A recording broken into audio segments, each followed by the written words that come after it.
Я приветствую всех новых игроков в игре Game of Empires. Это первое видео, которое стоит посмотреть. В нем я расскажу о базовых кнопках интерфейса. Обязательно посмотрите до конца, наверняка узнаете что-то новое.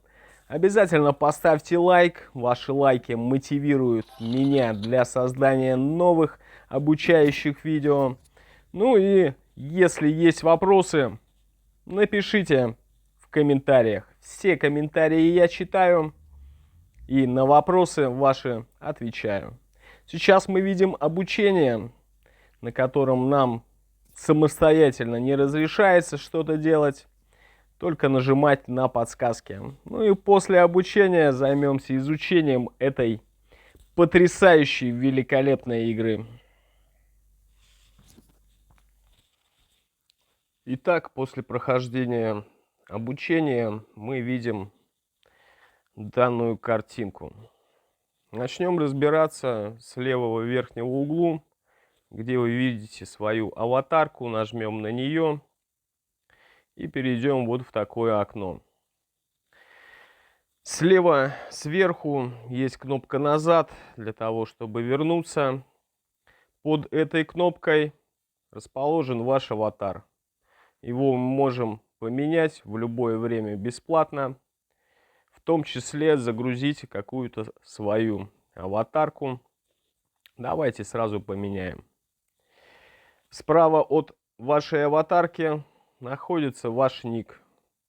Он меняется уже не бесплатно, но изначально у нас есть два бесплатных переименования. Давайте также переименуемся сразу.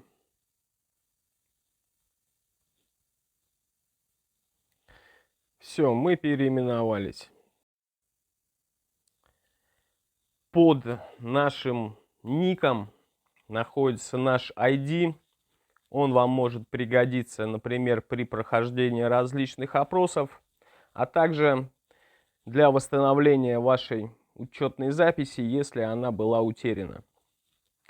Кстати, чтобы этого не произошло, сразу мы перейдем в настройки, нажимаем на шестеренку в правом нижнем углу. Учетная запись. Происходит загрузка. И самая первая кнопка Bind Account. Нажимаем на нее, выбираем удобный для вас способ привязки. Это может быть Facebook или Google. У меня он уже привязан к Google и стоит галочка рядом с Google. Это означает, что аккаунт привязан.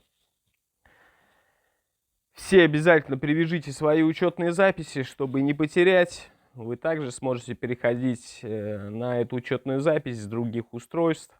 Например, если вы играете с компьютера и с телефона. Под вашим ID находится ваше королевство, в котором вы сейчас находитесь. Под вашим королевством находится кнопка «Информация». Тут можно нажать кнопку «Подробней». Нажимаем на лупу. И более подробная информация о вашем аккаунте выходит. Тут можно посмотреть, из чего складывается ваша мощь. Также максимальную мощь за все время, очки убийств, победы, поражения, сколько убито ваших войск, сколько вы собрали ресурсов, сколько раз помогли ресурсами союзникам и сколько раз прожали помощь альянсу. Ниже расположен ваш альянс.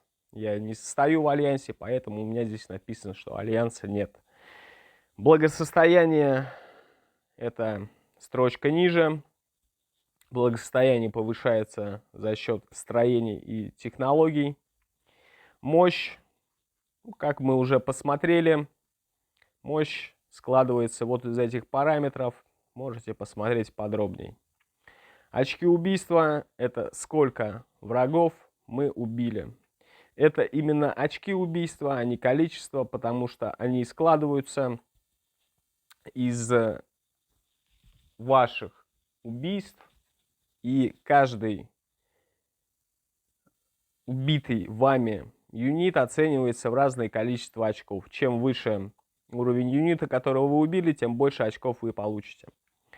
Ниже располагается ваша выносливость. Выносливость необходима для того, чтобы бить варваров и лагеря варваров.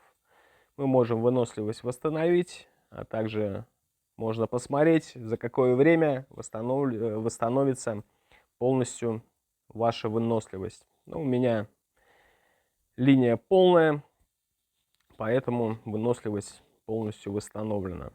Ниже располагается ваша доска достижений. У меня, конечно же, сейчас достижений никаких нету, поэтому об этом мы поговорим позже. Это количество лайков от других игроков, которые оценили ваши достижения. Посередине у меня располагается Иван Грозный. Это, можно сказать, персонаж, которого видят все остальные игроки, ассоциируют его с вами. Его можно также сменить, нажав на «Сменить героя». Но здесь появятся только герои, которые у меня на данный момент есть. А это только Иван Грозный. Возможно, поменяем в дальнейшем.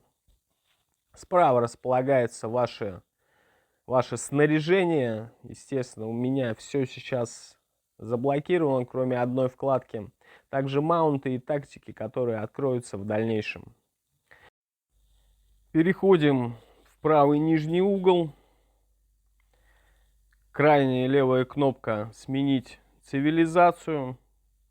Смена цивилизации стоит вот такой предмет, который можно приобрести за 5000 золота, либо за 2 миллиона монет Альянса. Об этом мы поговорим в следующих видео.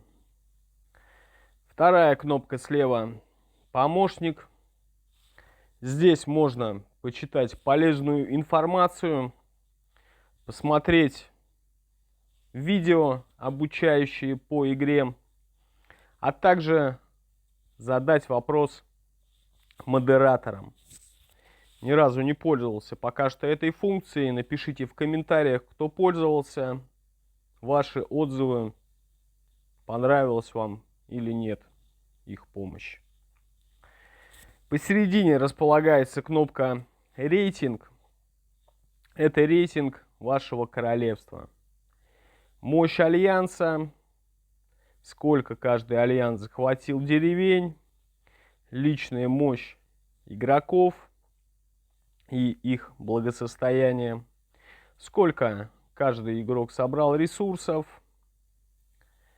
личные очки убийств, сколько игроки прошли уровней в главной кампании и пройденные уровни в защите Родины. Обо всем этом поговорим позднее. Вторая кнопка справа. Ваши усиления. Тут все абсолютно ваши усиления. Скорость исследования, скорость исцеления, обучения. На каждое усиление можно посмотреть кнопку «Подробней». Например, по исследованию у нас могут быть разные скорости исследования в ратуше и в казармах. Все это можно посмотреть подробнее. На что здесь следует обратить внимание?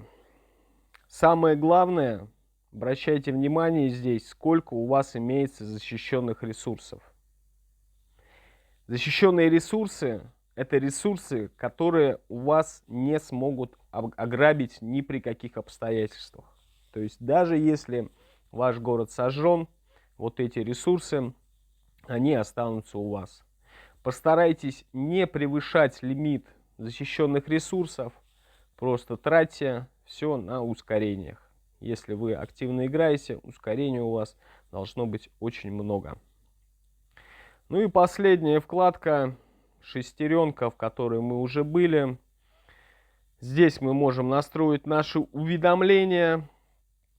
Настройте по своему выбору. То есть, когда вы не в игре, придет вам уведомление, что, например, вам написали личное письмо в чат, либо что Альянс собирает ралли.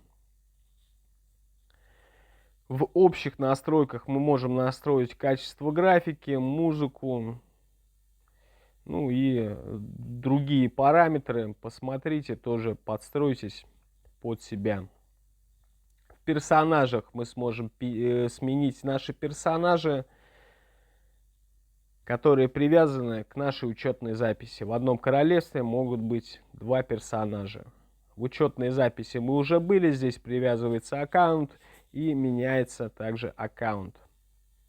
В службу поддержки мы пишем о различных багах, ну и задаем иногда вопросы, но лучше вопросы задавать все-таки модераторам. Кнопка язык, мы сможем поменять язык. Перейти в Facebook, Discord. Это кнопка активация подарочных кодов. О них подробнее потом поговорим. Проверить можем скорость и также сменить смайлы, которые мы будем передавать на поле боя.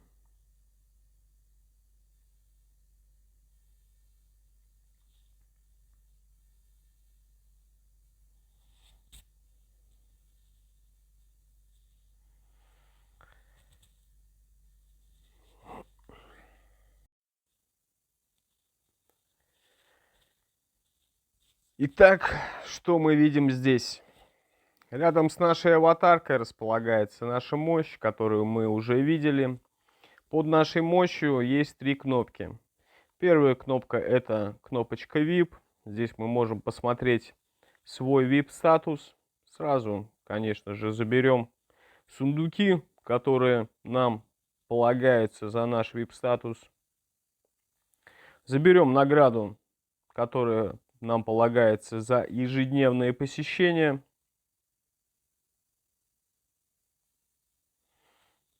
И вот эта линия, сколько VIP очков у нас сейчас есть и сколько VIP очков нам необходимо для повышения нашего VIP статуса. Также над этой полоской мы можем посмотреть, сколько посещений подряд у нас есть, сколько дней подряд мы заходили в игру. Здесь можно посмотреть, какие бонусы дает разный VIP статус. Но нам пока особо это не нужно. Посередине располагается кнопочка наших усилений различных. Сейчас у нас действует защита от нападения, так называемый новый завоеватель. Он действует 3 дня с момента старта, то есть на наш город никто не сможет напасть. Я рекомендую в течение 3 этих дней ни на кого не нападать, потому что если вы нападете на какого-то игрока, этот щит, он упадет, пропадет, и на вас смогут напасть, ваш город может подвергнуться атаке, и вы можете быть разграблены. Правая кнопка, которая под мощью, это различные метки. Здесь обычно ставятся метки Альянса, либо метки коалиции. Но также вы можете поставить свою собственную метку. Например, вам нужно запомнить какое-то место, вы хотите сюда вернуться, вот к этому дереву, например, нажимаем на него, появляется такое окно, и справа сверху есть 2 кнопки. Левая — это как раз поставить метку. Мы можем поставить какую-либо личную метку и вернуться к ней в любой момент. Вот таким вот образом.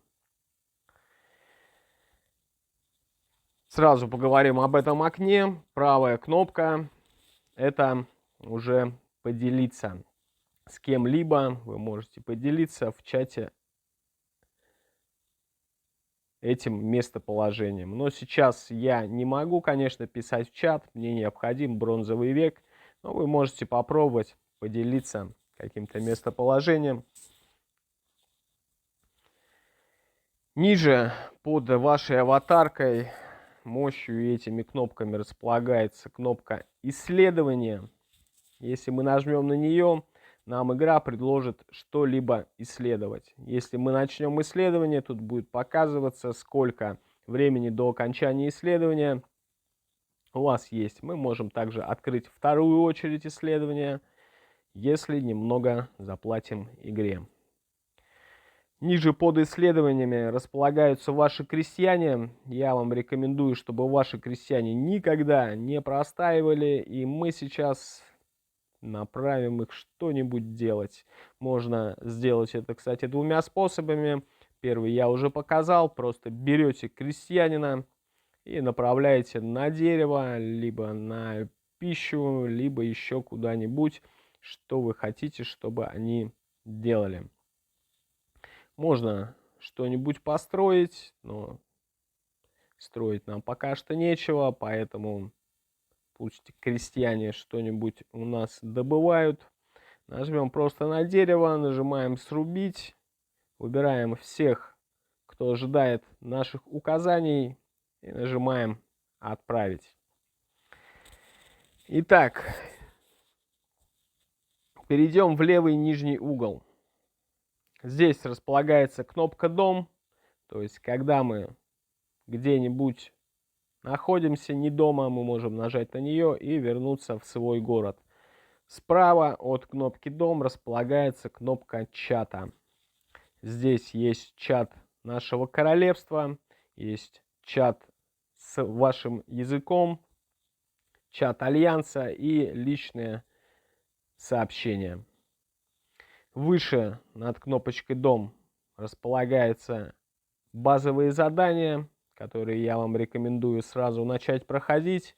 А выше над заданиями находится кнопка поиска. Мы можем найти варвара, лагеря варваров, кусты, деревья, камни, железо. Давайте найдем варвара. Нажимаем кнопку «Поиск». И сразу отправим войско, чтобы его атаковать. Снизу располагается кнопка, снизу вот в этом окне располагается галочка «Вернуться войскам в город после войны, либо нет». Ну, мы нажмем, чтобы войска вернулись, потому что не такие мы сильные, чтобы бить несколько варваров подряд. Так, нажимаем на кнопочку «Дом». Надеюсь, с этим мы разобрались. Справа, сверху, в окне игры располагаются ваши ресурсы. А под ресурсами располагается время игры. Переходим в правый нижний угол. Здесь располагается 6 кнопок. О большинстве из них мы поговорим позднее, потому что они либо заблокированы на данный момент, либо открыты не полностью, как, например, задание. О героях будет отдельное видео, обязательно посмотрите его. О сумке стоит сразу сказать. Здесь хранятся ваши ресурсы, ускорение, усиление и прочие предметы. Не открывайте ресурсы из сумки, пока вам они не потребуются. Игра автоматически предложит вам открыть необходимое количество ресурсов из сумки, когда они вам будут нужны для исследования, стройки или обучения. В почте все ваши отчеты, все ваши письма, обязательно читайте их, чтобы быть в курсе, что происходит и почему оно так. Итак, еще одна кнопка располагается по центру сверху. Здесь расположена ваша эпоха и усиление вашей эпохи. С каждым повышением открываются новые здания, новые исследования, и в том числе повышается лимит ресурсов, которые защищены. Посмотрите, например, на раннем феодализме откроется второе войско, третье войско откроется на среднем феодализме, и вы в поле уже сможете выводить 3 армии одновременно. То есть сейчас мы можем вывести только одну армию. Справа по центру показывается армия. Пока 1 из 1, то есть одну армию мы можем вывести в поле. Зайдя сюда, мы сможем посмотреть наши армии, где они располагаются, и также подсказки, как ими правильно управлять. Также снизу посередине есть галочка «Упрощенный вид». Если мы ее уберем, игра потребует больше ресурсов от вашего телефона или компьютера. Но будет более приятно, конечно, смотреть на такие баталии. На этом на сегодня все. Всем спасибо за просмотр, ставьте лайки и обязательно смотрите следующие видео.